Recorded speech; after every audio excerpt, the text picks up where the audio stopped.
যদি এই ধরনের কিছু নির্দেশিকা থাকে আমাদেরকে প্রোভাইড করুন, এবং প্রত্যেকটা মসজিদ কমিটিকে প্রোভাইড করে দিন। মসজিদ কমিটি হোক বা অন্যান্য ধর্মস্থানে যেগুলো আছে, সে মন্দির হোক, গুরুদুয়ার হোক, গির্জা হোক, যারাই সাউন্ড সিস্টেম ইউজ করে, নিশ্চিতভাবে কোনো যদি নির্দেশিকা থাকে নির্দেশিকার মধ্যেই থাকবে, নির্দেশিকার বাইরে যাবে না। তা না করে যেভাবে থানা বা প্রশাসনের মাধ্যমে থ্রেট করা হচ্ছে, ডেকে এক প্রকার থ্রেট করছে, এটা কোনোভাবেই মেনে নেওয়া যায় না। তা আমি এই যে চাপিয়ে দেওয়ার যে চেষ্টা চলছে, এর বিরুদ্ধে আমি খুবই তাড়াতাড়ি কলকাতা হাইকোর্টে যাচ্ছি। কারণ অলরেডি এইটা নিয়ে মামলা হয়েছিল, অর্ডার আছে, তারপরেও এই ধরনের বিশৃঙ্খলা তৈরি করার চেষ্টা হচ্ছে কেন? আমার মনে হচ্ছে কোনো না কোনো জায়গাতে একটা বিশৃঙ্খলা তৈরি করার চেষ্টা চলছে, যে বিশৃঙ্খলা দিয়ে দেখানো হবে এটাই উন্নয়ন।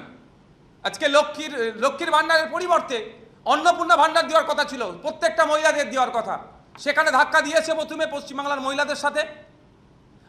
আর এই মাসে অন্নপূর্ণার যোজনার যে প্রকল্পের টাকা এখনো পর্যন্ত পৌঁছাতে পারেনি।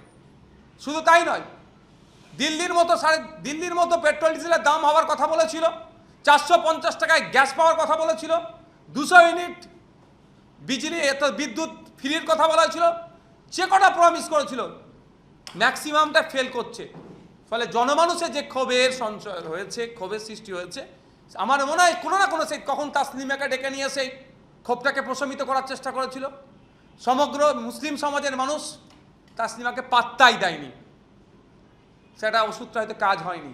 তাহলে আমার মনে হচ্ছে নতুন করে একটা বিশৃঙ্খলা তৈরি করার জন্য অপচেষ্টা চলছে। শুধু তাই নয়, আর্টিকেল 14, 19, 21, 25 থেকে 28 সরাসরি ভায়োলেশন হচ্ছে, এটা চাপিয়ে দেওয়ার জন্য। তাই এটাকে সামনে রেখে আমরা কলকাতা হাইকোর্টে যাচ্ছি, আইনি লড়াই হবে। আর একটা আপনাদের মাধ্যমে সাধারণ বিশেষ করে মুসলিম সম্প্রদায়ের মানুষকে বলবো, কারো প্ররোচনায় পা দেবেন না। আইন বিচার ব্যবস্থার প্রতি আমরা ভরসা ছিল, আছে, থাকবে। আমরা আইনি লড়াই করব। আইন যেটা ঘোষণা করেছে, সাইলেন্স জোনের জন্য যেটা আছে, রেসিডেন্সিয়াল জোনের জন্য যেটা আছে, কমার্শিয়াল জোনের জন্য যেটা আছে, ইন্ডাস্ট্রিয়াল জোনের জন্য যেটা আছে, সে তার মোতাবেক আমরা চলবো, তার বাইরে আমরা যাব না। দেখুন, যখন আপনার অভিষেক ব্যানার্জি মহাশয় আমেরিকাতে গিয়ে চোখের ট্রিটমেন্ট নিতে গিয়েছিল, অনেকের টিপ্পনি কেটেছিল। আমি কিন্তু টিপ্পনি কাটিনি, আমার ফেসবুক পোস্ট আপনারা দেখতে পাবেন, আমি ওনার পক্ষ নিয়েছিলাম। সাথে এটাও বলেছিলাম, ওখানে যে কোয়ালিটি চিকিৎসা পরিষেবা প্রোভাইড হচ্ছে ওটাকে অ্যাডাপ্ট করে ওয়েস্ট বেঙ্গলে নিয়ে আসা হোক। ওনার পিসিকে বলে তথা রাজ্যের মুখ্যমন্ত্রীকে বলে ওই কোয়ালিটি চিকিৎসা পরিষেবা এখানে দেওয়া হোক। যদি অভিষেকবাবু ওই সময় ভাঙড়ের বিধায়ক নওশাদ সিদ্দিকীর কথাটাকে একটু মান্যতা দিতেন, শুনতেন, তাহলে ওনাকে কলকাতা হাইকোর্টে ছুটতে হতো না, দিল্লিতেও সুপ্রিম কোর্টে যেতে হতো না, এখানেই পরিষেবা পেত। আপনি সেবাশ্রয় করছেন, আপনি স্বাস্থ্যসাথী কার্ডের কথা বলছেন, আপনি এত মেডিকেল কলেজ তৈরি করেছে আপনার সরকার বলে জ্ঞান দিয়েছিলেন, তাহলে কি পরিষেবা ছিল যে আপনার চোখের চিকিৎসা করার জন্য আমেরিকায় যেতে হচ্ছে? যারা আর্থিকভাবে দুর্বল, তাদের ছেলে পরিবারগুলো কি চোখ নষ্ট হয়ে যাবে তাদের? এর উত্তরটা আগে অভিষেকবাবুকে দিতে হবে। আর তারপরেও বলছি, আমাদের কলকাতা SSKM তথা পিজি হসপিটাল যথেষ্ট উন্নত মানের হসপিটাল। এখানকার চিকিৎসকদেরকে যে কোর্ট অর্ডার দিয়েছে, নিশ্চিতভাবে তারা বিবেচনা করবে, এখানে চিকিৎসা নেওয়া।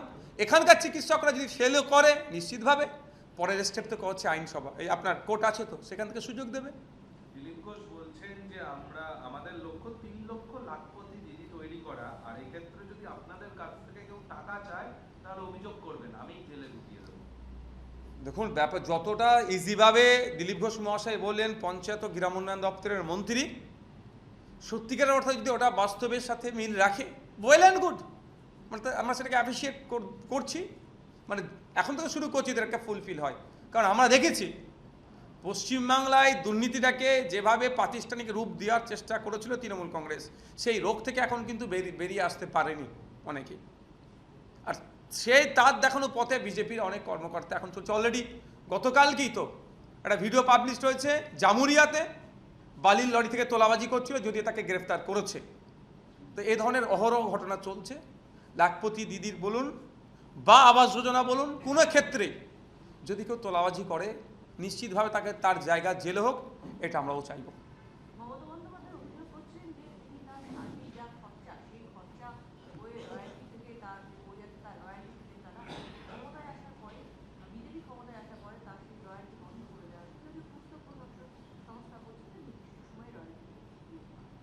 দেখুন, যদি বিজেপি এই ধরনের অপকর্ম করে, তার নিজস্ব ইনকামকে বন্ধ করার আসছে, অর্থাৎ রয়্যালটি যদি বন্ধ করে দেয়, এর থেকে নিন্দাজনক হতে পারে না। রাজনৈতিক লড়াই ছিল, আছে, থাকবে, দুর্নীতির বিরুদ্ধে লড়াই ছিল, আছে, থাকবে মমতা ব্যানার্জির সাথে আমাদের। কিন্তু তিনি যে কথা বলছেন, তিনি কোনো ধরনের সরকারি সুযোগ সুবিধা, আর্থিক সুযোগ সুবিধা নিতেন না, তার লেখা আছে। এবার সে লেখা নিয়ে অনেক বিতর্ক আছে, কোয়ালিটি কি, কত গুণগত মান কি আছে না আছে, সেটা পরের বিতর্কের বিষয়, সেটা যাচ্ছি না। কিন্তু তার যদি এটা বন্ধ করে দেয়, এটা খুবই নিন্দনীয়। টুলু মণ্ডল, কখনো দেখা যাচ্ছে তার বিভিন্ন সংস্থার টার্নওভার 500 কোটি টাকা, কখনো দেখা যাচ্ছে 450 কোটি টাকা, মানে এত টাকার টার্নওভার হতো, কেউ কি কখনো জানতেন না নাকি না এগুলো সত্যি আদৌ টার্নওভার নয়, কাগজ করার জন্য সামনে নিয়ে আসে? দেখুন, টুলু মণ্ডলের কথা যে বলছেন, তৃণমূলের ওগুলো হচ্ছে রত্ন। কম করে তৃণমূলের ওই ধরনের টুলু মণ্ডল 500-700 আছে, তাদেরকে খুঁজে বার করা দরকার। আর কিভাবে হয়েছে? জনগণের, অর্থাৎ রাষ্ট্রীয় সম্পত্তিকে শোষণ করে এটা করেছে। এটা তৃণমূল কংগ্রেস এড়িয়ে যেতে পারে না। টোটালটাই বিগত সরকার সবটাই জানতো যে কিভাবে শোষণ করেছে। কয়লা বলুন, বালি বলুন, পাথর বলুন, কিভাবে তারা ফেক বিল বানিয়ে এগুলোকে আত্মসাৎ করেছে। তবে আমি আবারও বলে রাখি, এটা কিন্তু 25% যতটুকু দেখতে পাচ্ছি। 75টাকে আমরা এখনো দেখতে পাচ্ছি না, সেটাকে খুঁজে বার করা হোক। আর মাঝে মধ্যে সিবিআই ফেক সিগনেচারের জন্য হই হই করছে, দেখানো সিআইডি দেখানো হচ্ছে, সেবাশ্রয় নিয়ে খুব হই হবে, খুব হবে দেখানো হচ্ছে বলে একটা সময় পরে আবার বসে যাচ্ছে। এই টুলু মণ্ডলের কেসটা যেন শেষ অবধি পৌঁছে, এটা আশা করব। বন্দে মাতরমের যে গাওয়া 6টা স্তবক গাওয়া নিয়ে একটা সরকারি নির্দেশিকা রয়েছে এবং সেটাকে চ্যালেঞ্জ করে মামলা হয়। কলকাতা হাইকোর্টের বিচারপতি জানিয়ে বলছেন যে 6টা স্তবক গাইলে তো আকাশ ভেঙে পড়বে না, অসুবিধাটা কোথায়? ধরুন, ব্যাপারটা হচ্ছে চাপিয়ে দেওয়াটার পরিপন্থী। আমি চাপিয়ে দেওয়ার পরিপন্থী। কেন চাপিয়ে দেবে? কেউ কোনোদিন জাতীয় সঙ্গীত গাইতে অস্বীকার করেছে আমার মনে হয় কেউ নাই। চাপিয়ে দেওয়া হয়নি। এটা ধর্মনিরপেক্ষ রাষ্ট্র, ভিন্ন ধর্মের, ভিন্ন জাতের, ভিন্ন সমাজের মানুষ বসবাস করে, এবং সাথে সাথে উপাসনারও আলাদা আলাদা তার ভিন্নতা আছে। সংখ্যাগরিষ্ঠতার সুযোগ নিয়ে, অর্থাৎ সংখ্যার বাড়ি নিয়ে যে চাপিয়ে দেওয়া হচ্ছে, এরও আমি পরিপন্থী। এবার বিচারক মহাশয় তিনি কোন অ্যাঙ্গেল থেকে বলছেন, পরের ডেট কি আছে, সেটা নিয়ে তো তর্ক থাকতেই পারে। তবে এখনো পর্যন্ত মানে এই যতটুকু যা আছে, যে বাধ্যতামূলক পড়তেই হবে এই ধরনের কোনো জায়গায় নির্দেশনা নাই। তবে আমার ব্যক্তিগত ওপিনিয়ন হচ্ছে যে আমি কোনোদিনই কোনো জিনিসকে, যে আপনি কি বলে, যে লাস্ট যে অর্ডারটা আমি দেখছিলাম, যে এটাকে আপনি পড়তে পারেন বা নাও পারেন, সেখানেই আমি আছি।